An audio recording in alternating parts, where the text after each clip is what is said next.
Gloxinia. As plantas do gênero Gloxinia são nativas do Brasil e são encontradas em uma infinidade de cores e estilos diferentes. Por se tratar de uma planta exótica, estas flores agradam muitos que gostam de cultivar espécies diferentes que possuam particularidades e uma beleza diferenciada. Este gênero conta com mais de 75 espécies catalogadas, mas as mais populares no país e que são encontradas em muitas casas e jardins são as Gloxinia speciosa. Estas flores podem ser consideradas até mesmo como se fossem parentes das violetas, devido à aparência de suas flores e folhas, e por isso são chamadas popularmente como tulipas brasileiras.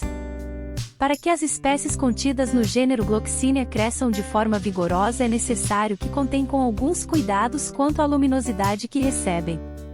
Por isso, é preciso que estas flores recebam uma iluminação indireta ou à meia sombra. Neste caso, é indicado que os vasos de Gloxinias fiquem em locais onde elas possam receber uma quantidade de luminosidade controlada logo pela manhã, mas que à tarde fiquem em um local onde irão receber bem menos incidência solar, pois o excesso neste caso é prejudicial e pode acabar matando a planta. Os raios solares nunca devem incidir diretamente nas espécies deste gênero. O solo para que as Gloxinias cresçam de forma saudável deve ser preparado cuidadosamente de acordo com as necessidades nutricionais para que a planta possa receber todas as vitaminas e nutrientes necessários para seu desenvolvimento pleno. Assim, este solo deve conter em sua preparação terra comum preparada para jardins e vasos, com uma parte de areia e mais 2 partes de composto orgânico.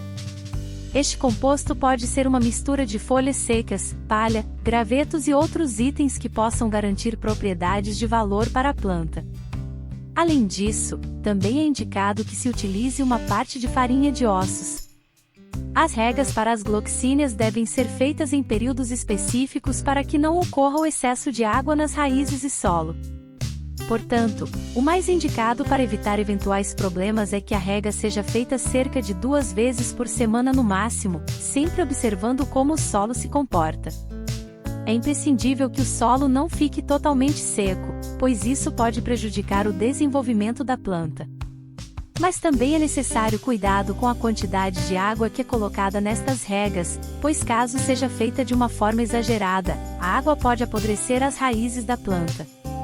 Como são plantas que se desenvolvem positivamente em locais como o Brasil, as Gloxinias não possuem dificuldade em crescer em locais que sejam mais quentes, sempre respeitando o cuidado com o sol direto na planta.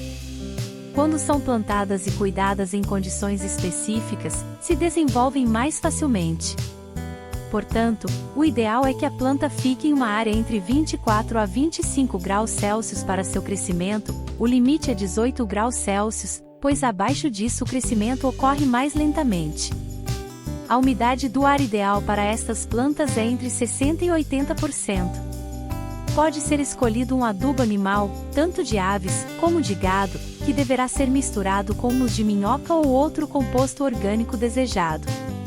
Este processo de adubar a planta não precisa ser recorrente, mas é necessário que haja uma observação a respeito das condições da planta, se esta tem se mostrado com folhas e flores saudáveis. Caso note problemas, é possível que ela esteja precisando de mais adubo. A propagação da Gloxinia é muito fácil de ser feita através de mudas, pois essa planta as fornece facilmente mesmo que seja plantada em vasos. Este processo pode ser feito após a floração da planta, onde ela passa por um período de dormência que é o ideal para que as mudas sejam recolhidas e inseridas em outros locais, como jardins ou outros vasos preparados para recebê-las, com adubo e solo adequado.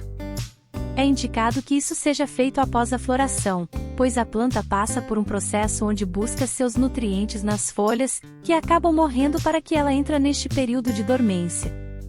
A poda deve ser feita apenas para fins de limpeza e para evitar que a planta fique buscando nutrientes para folhas que já estão morrendo ou mortas, com a finalidade de fazer com que elas se recuperem. Portanto, quando as folhas indicarem que estão passando por algum processo deste tipo, é necessário que sejam retiradas. A forma mais simples de notar a necessidade da poda é através da cor das folhas. Se normalmente são em um verde mais vívido, a mudança será notável através de um amarelamento. Neste caso, retire todas que estiverem com manchas ou aspecto amarelado. O procedimento de plantio através das sementes de Gloxine é mais comum de ser feito por viveiristas, que produzem em grande escala plantas que serão comercializadas. Mas também pode ser feito em casa se assim desejar. Entretanto, a grande questão é que este procedimento exige muito mais tempo e também necessita de alguns cuidados específicos.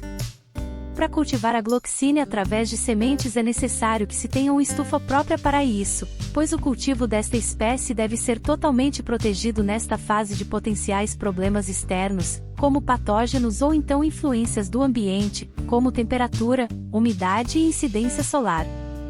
O replantio, ou multiplicação das gloxíneas pode ser feita através de seus bulbos ou também folhas postas para que se enraizem na água. No caso das folhas, estas podem ser colocadas juntamente com o pecíolo dentro de um vidro contendo água, deixando que apenas a ponta do pecíolo toque na água em questão, trocando sempre a cada 2 dias.